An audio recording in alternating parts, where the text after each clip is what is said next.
What up, everybody? We're just a couple of days away from Furious 7, so let's celebrate by talking about the other savior of a franchise, Fast and Furious 6.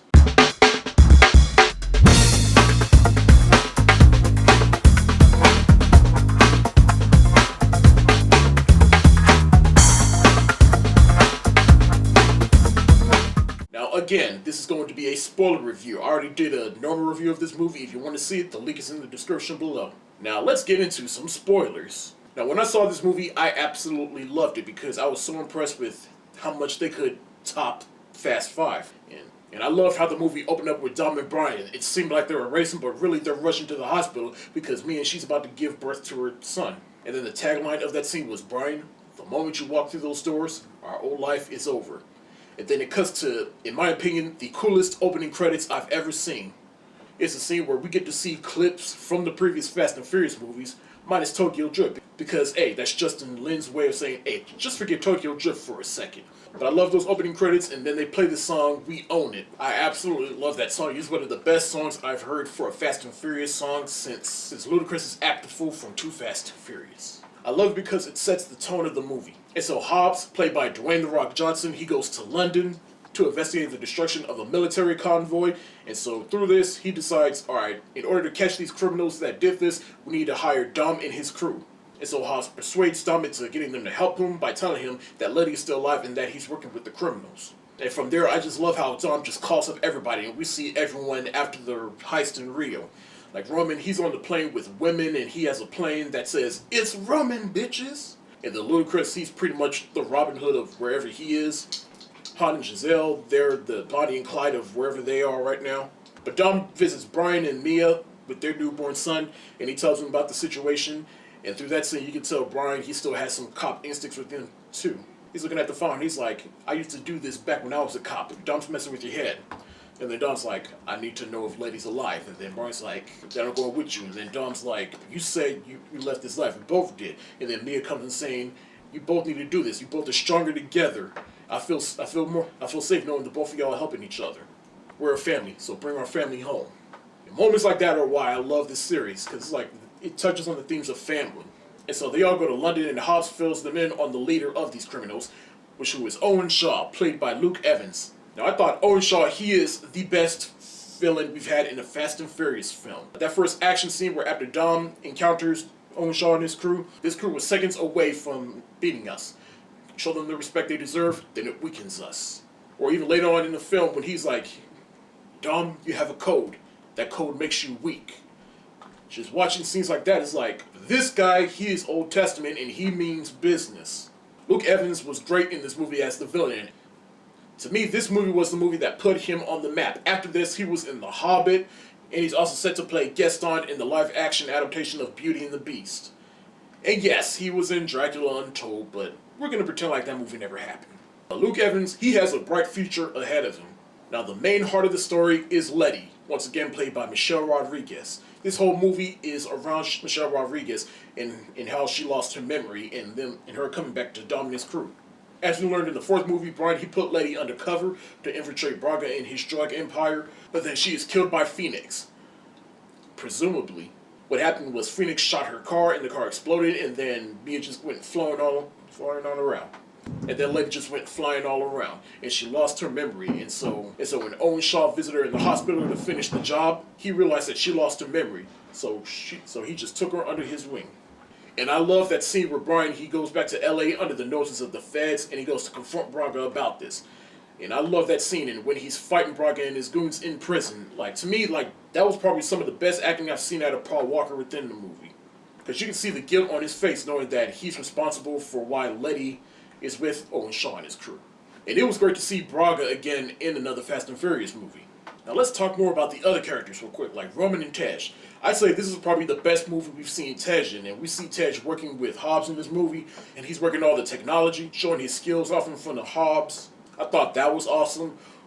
Tyrese returns as Roman in this movie, and he was okay in the movie, but I felt like all the humor, he still brings a comedy relief to this movie, but it feels like in this movie he kind of went a little overboard to the point where, dare I say, he was kind of the Jar Jar Binks of the movie.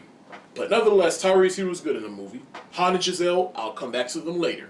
let's talk about the action. The action in this movie was better than all the movies combined. But it does feel like they kind of went a little overboard with the action in it too, and it kind of didn't make sense. Like the first action scene where Dom and his crew, they encounter Owen Shaw and his crew for the first time, and they're going through the streets of London. Hobbs is driving this car that he uses to flip cars. Now, was it cool to see? Yes, but did it make sense? I don't know. And doing that sequence, like, Owen Shaw, he's right here, and Hobbs is right here, and he jumps and lands on top of Owen Shaw's car, and it's like, I'm not sure about the laws of physics, but wouldn't he, and I understand Hobbs he's too strong for his own good, but wouldn't he have died doing that? There's even another scene where the Asian dude from Owen Shaw's crew, he's fighting Han and Roman, and he is just kicking both of their asses. By the end, they're both hurt and weak and wounded, and Roman's like, no one needs to know. Not no one. And of course, you also got the fight between Michelle Rodriguez and Gina Carano. That scene was awesome. And of course, the action scene on the highway, where Owen Shaw, he is driving that tank on the road. And he is causing all types of havoc. And was it fun to watch? Yes, but the part that made me question the laws of physics and the logic in that was when the tank flips and Michelle Rodriguez, she's on top and she goes flying, and Dom comes flying when he flips his car and he catches her and they land on the other car, and I'm like, so he's Superman now or something? Like, I don't know, like, when you're watching this movie, you're just gonna have to check your brain off and just suspend all disbelief of the laws of physics that are broken within this movie. Now, they finally caught Shaw, but he ain't going out without a fight. Earlier in the film, Brian told Brian the only way you can get close to Shaw is if he gets close to you. And so Shaw did get close to him. He kidnapped Mia, and now he has her hostage. And so Shaw tells him, alright, either you let me go and give me the chip, or I kill her. And so they let her go, but they ain't going out without a fight. And so they follow Shaw to the plane, which is apparently on the longest runaway ever.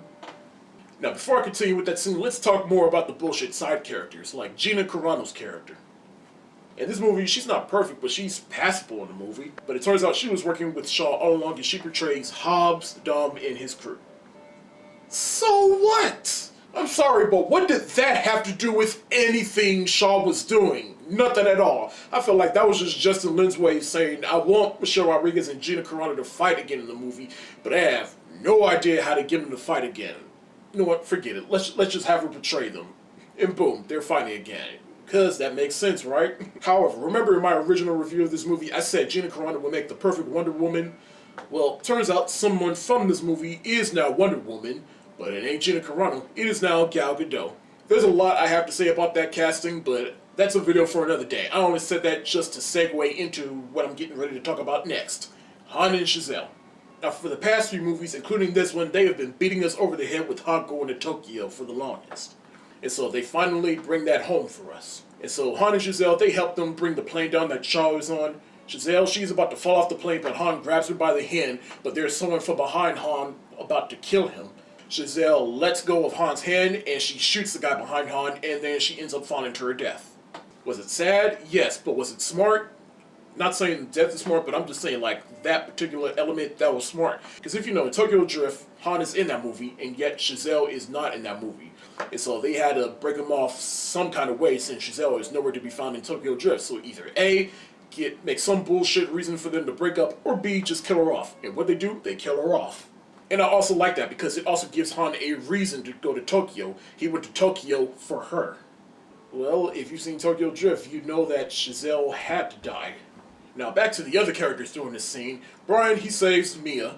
Letty and Gina Carano's character, they fight again, but Letty ultimately kills Gina Carano by shooting an arrow through her out the plane.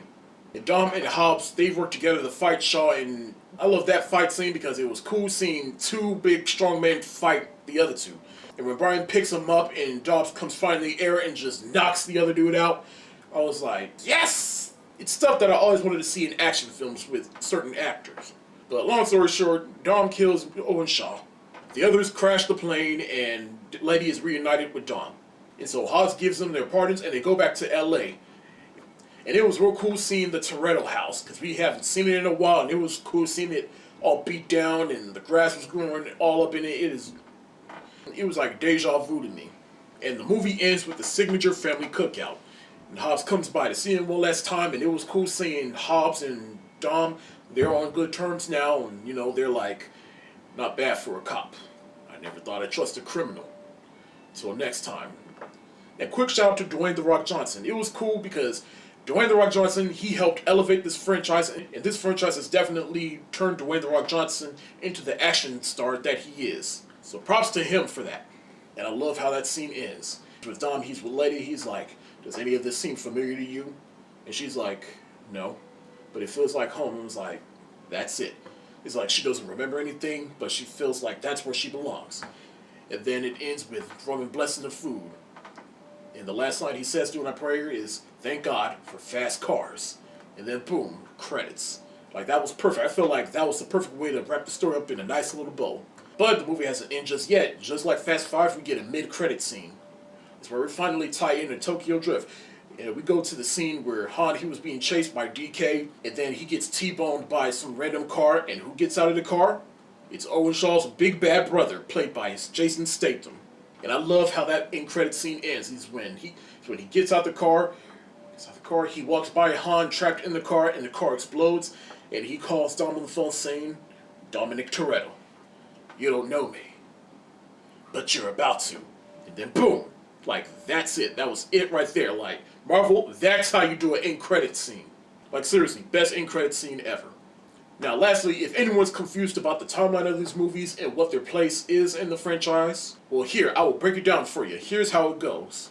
The first one started it all. The second one was a sequel to the first movie, but is also essentially a spin-off since it follows Brian O'Connor.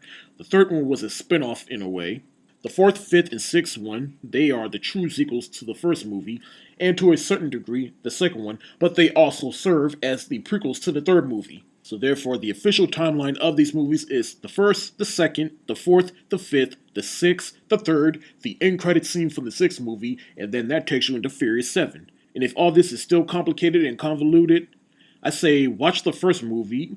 The second movie is really just a spin-off, so you can honestly just skip that. The third movie is also a spin-off and doesn't really do anything for the other movies, so honestly, you can just skip that one as well. So you go from the first movie, then the fourth, the fifth, and the sixth movie with the end credit scene, and will lead you into Furious 7. And you'll have a pretty well-balanced, entertaining 5-movie series. In conclusion, Fast and Furious 6, it has everything I loved about the previous movies leading up to this one. The action was 10 times insane, but it was still better. Had all my favorite characters that you've grown to love within these movies. The story was exciting. It just feels like they just get better and better with every movie. But at the same time, it does get a little crazy and overboard with each story. But it still makes for entertaining movies, though. And I can't wait to see how ridiculous they get in Furious 7. And I can't wait for it because it finally takes place after Tokyo Drift. But as for Fast and Furious 6, I gave that movie an A++, and I stand by that rating. Now I am done reviewing all the Fast and Furious 6 movies. Now I am ready for Furious 7. That's it for the day. You like what you see? Subscribe to this channel. Subscribe to my other channel. The links are in the description below. And be sure to follow me on Facebook, Twitter, Tumblr, and Instagram. Peace.